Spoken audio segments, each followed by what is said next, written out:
Assalamualaikum warahmatullahi wabarakatuh. Nama saya Abdul Hamid bin Ahmad.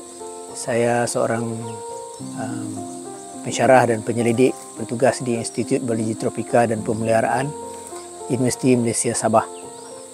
Saya terlatih dalam bidang zoologi, iaitu satu bidang ilmu mengkaji haiwan, dan di dalam tinjauan hidupan liar dan juga sumber asli di kawasan Maleo Basin pada kala ini.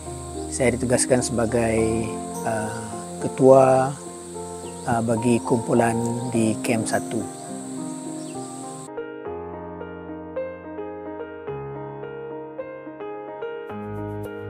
Kawasan Kem 1 ni sebenarnya berada di kawasan buffer zone 1 di luar Lembangan Maleo.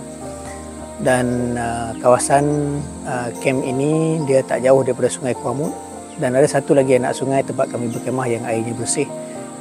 Dari kawasan perkemahan ini terletak di kawasan Tanah Landai.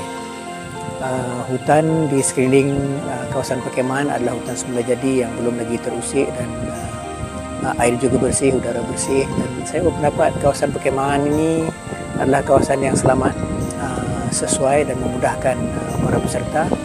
Tambahan pula, ahli-ahli kita pada kali ini berada di hutan selama 2 minggu, dan keadaan kawasan perkemahan yang baik sangat perlulah dalam kawasan seperti ini.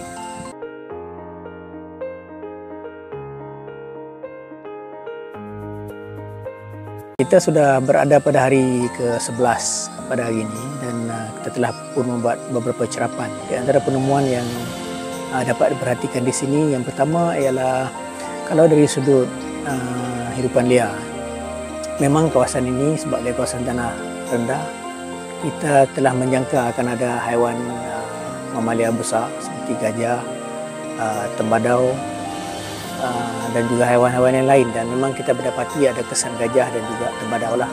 Kehadiran burung di sini kita dapati adalah burung-burung di kawasan tanah rendah. Dan di antara burung yang cantik yang dapat kita lihat di sini adalah seperti Argus pheasant ataupun kuang raya, burung kesumba, dan juga beberapa burung lain seperti pita yang memang menjadi buruan peminat burung di tempat kita ini. Selain daripada itu, kita juga mencerap keadaan hutan di kawasan sini. Di antara struktur hutan ataupun di antara keadaan hutan yang menarik di sini adalah kita mendapati saiz kayu yang ada di sini sangat besar. Kebanyakannya adalah daripada spesies kayu balak, tetapi ada juga spesies kayu yang bukan daripada famili Dipterocarpaceae tetapi menarik. Contohnya kayu belian. Kayu belian ini adalah kayu yang sangat keras, kayu keras berat yang densitinya melebihi densiti air, dan kalau kita letak campakkan dalam air dia akan tenggelam. Kemudian kita juga mendapati bahawa ada struktur pokok yang menakjubkan lah, seperti bentuk banir yang sangat besar dan bentuk banir yang aneh. Semua ini sebenarnya menjadi tarikan lah untuk peminat-peminat dan juga untuk orang yang meminati perjalanan dan juga pengalaman berada di alam semula jadi, khususnya di kawasan hutan hujan tropika tanah rendah.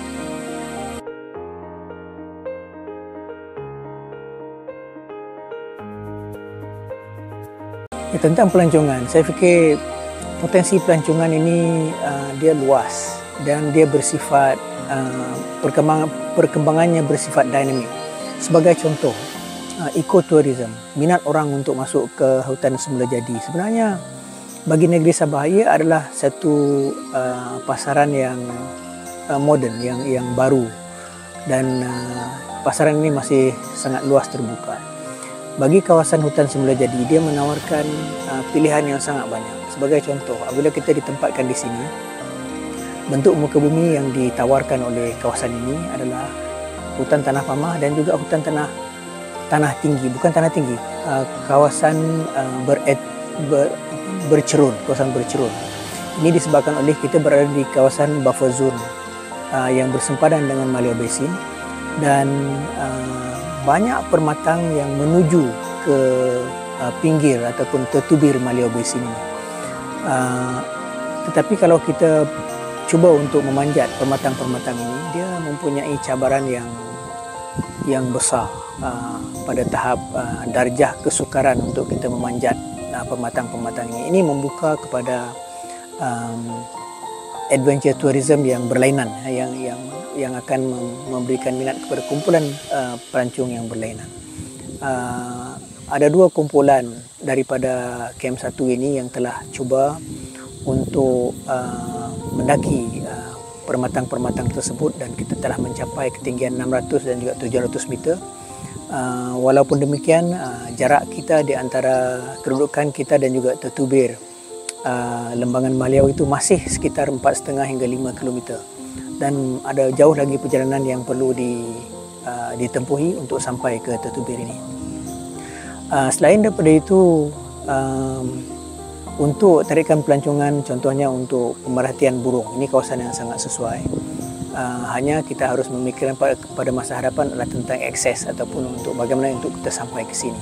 Sebagai contoh, Sungai Kuamut di kawasan tempat kita buat perkemahan ini, dia berliku-liku dan membentuk lubuk-lubuk yang panjang dan dalam, di mana aliran sungai ini tidak mengeluarkan bunyi sebab tidak ada jeram. Ini menyediakan tempat yang sangat sunyi dan sangat sesuai untuk aktiviti melihat burung, khususnya kalau melihat burung menggunakan bot-bot kecil dengan enjin kecil.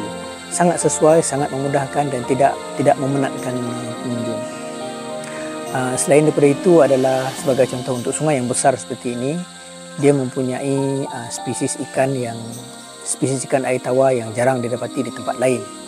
Dan aktiviti memancing catch and release boleh disediakan di sini. Saya fikir itu di antara tarikan yang boleh kita fikirkan pada masa hadapan, selain daripada aktiviti trekking biasa untuk orang melalui denai-denai, memanjat bukit, dan juga untuk mendapat riadah minda dan bersantai di hutan.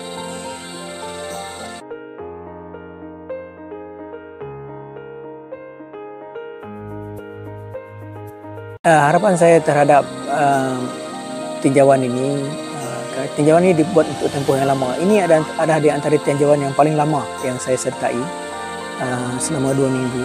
Saya mengharapkan semua ahli di semua kumpulan menjaga keselamatan dan selamat. Itu yang pertama. Yang kedua, mereka dapat sampai ke sasaran-sasaran yang ditandakan pada peringkat awal. Dan yang ketiga, mendapat penemuan-penemuan yang menarik di setiap kumpulan masing-masing. Sebenarnya tinjauan seperti ini kalau kita tidak lakukan, kita tidak tahu apa yang ada, sumber-sumber yang ada di dalam kawasan ini. Saya sebenarnya mengucapkan banyak terima kasih kepada pihak Yayasan Sabah, khususnya daripada CEMD Yayasan Sabah yang diketuai oleh Group Manager Dr. YD Sinu, kerana tidak lupa untuk menjemput UMS menyertai tinjauan dan juga ekspedisi seperti ini. Saya juga ingin mengucapkan banyak terima kasih kepada Universiti Malaysia Sabah kerana memberi izin untuk bertugas di sini selama 2 minggu. Dan saya menaruh harapan besar kepada pengurusan hutan dan juga pengurusan kawasan-kawasan semula jadi yang diterajui oleh Yayasan Sabah pada masa ini, yang mempunyai potensi yang besar untuk memberikan cara pengurusan hutan semula jadi berasaskan kepada ilmu sains, supaya pengurusan kita lebih efektif dan berkesan untuk tempoh jangka masa yang panjang dan generasi yang akan datang.